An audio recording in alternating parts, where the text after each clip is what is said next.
भारत में नदियां तो कई हुई, लेकिन सुबनसिरी का नाम हमेशा से उन नदियों में शामिल रहा जिसने भारत तक केवल पानी ही नहीं बल्कि भारी मात्रा में सोना भी पहुंचाया।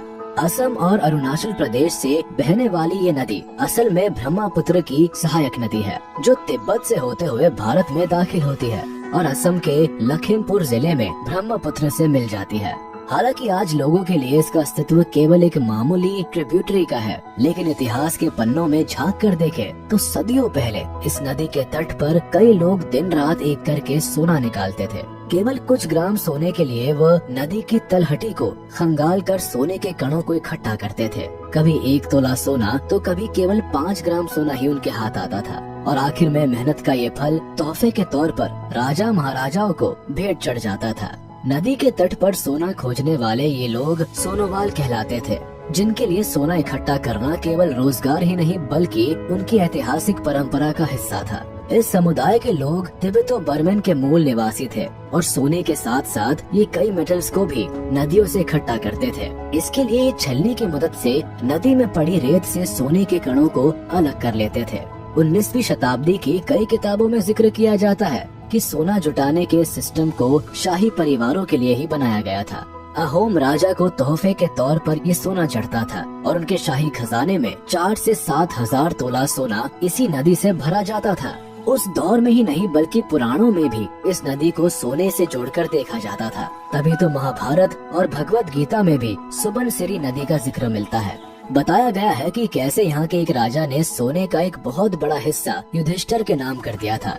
इस हिस्से को हाथी की पीठ पर लाद कर युधिष्ठिर तक भिजवाया गया था, लेकिन इसके लिए पहले सोना सुबनसिरी नदी से ही निकाला गया था और फिर इसे तोहफे के तौर पर राजा युधिष्ठिर को भेंट किया गया था। कहते हैं कि 1907 एक सोनोवाल बड़ी ही शान से इस नदी से सोना निकाला करते थे।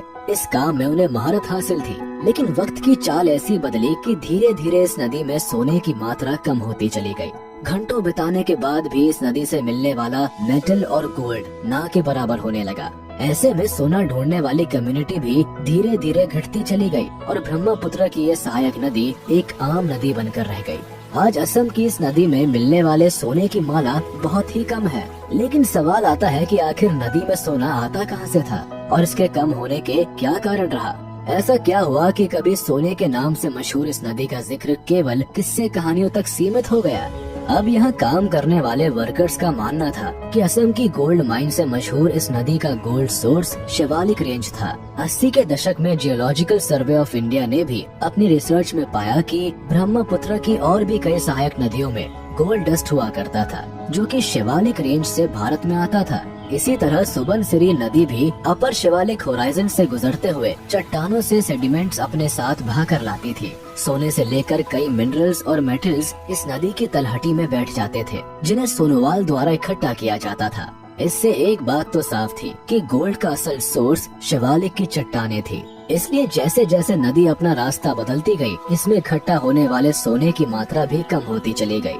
यहाँ स्थानीय लोगों को सोना ढूंढने के लिए एक्स्ट्रा मेहनत करनी पड़ी। ऐसे में धीरे धीरे नदी के पास बसे सोनोवाल लोगों की संख्या भी कम होती गई। उस जमाने में नदी से सोना निकालना एक कॉम्प्लेक्स प्रोसेस था और ये केवल कुछ कम्युनिटीज तक ही सीमित था। हालांकि अंग्रेजों ने ब्रिटिश राज में इस कला को दोबारा रिवाइव करने की कोशिश की, लेकिन नाकामयाबी ही उनके हाथ लगी। उनका मकसद इस नदी से मुनाफा कमाने का था। खास तौर पर कैप्टन हैने और कैप्टन डॉल्टन ने गोल्ड इंडस्ट्री को रिवाइव करने के लिए लाख हाथ पैर मारे, लेकिन सोशल, पॉलिटिकल और कई जियोलॉजिकल कारणों के चलते इस नदी के रिसोर्सेज को लूटने का उनका सपना अधूरा ही रह गया। अब हुआ ये कि नदी के सैंड बैंक्स बार बार बदलते रहे, जिससे ये पता लगाना मुश्किल रहा कि 442 किलोमीटर लंबी इस नदी में सोना आखिर कहाँ और कौन सी जगह पर मिल सकता था। साथ ही इस भारी काम के लिए लगने वाला लेबर भी कई ज्यादा थे, इसलिए चाहकर भी इस प्रोजेक्ट पर काम नामुमकिन था।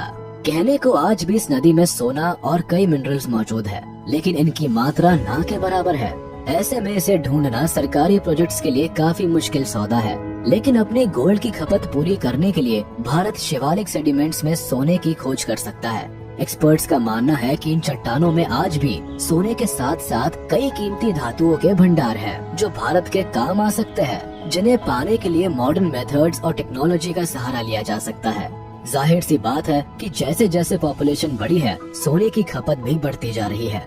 ऐसे में उस मांग को पूरा करने के लिए हर छोटे बड़े भंडार को इस्तेमाल में लाया जा सकता है। हालांकि अभी तक शिवालिक के इन भंडारों को पाने के लिए काम शुरू नहीं हुआ है, लेकिन ये देखना दिलचस्प होगा कि असम की ये दिलनशी नदी से आखिर कितना सोना भारत के हिस्से आ सकता है। दोस्तों, झारखंड की स्वर्ण रेखा के अलावा असम की सुबनसिरी नदी की सोने की दास्तान ने आपको कितना इम्प्रेस किया और ये जानकारी आपको कितनी पसंद आई, हमें कमेंट सेक्शन में जरूर बताएं। हम जल्द मिलेंगे एक नए वीडियो के साथ। तब तक के लिए आपसे अलविदा लेते हैं। अगर ये वीडियो पसंद आया हो तो इसे अपने दोस्तों के साथ शेयर कर दें और हाँ, वीडियो को लाइक करना ना भूले।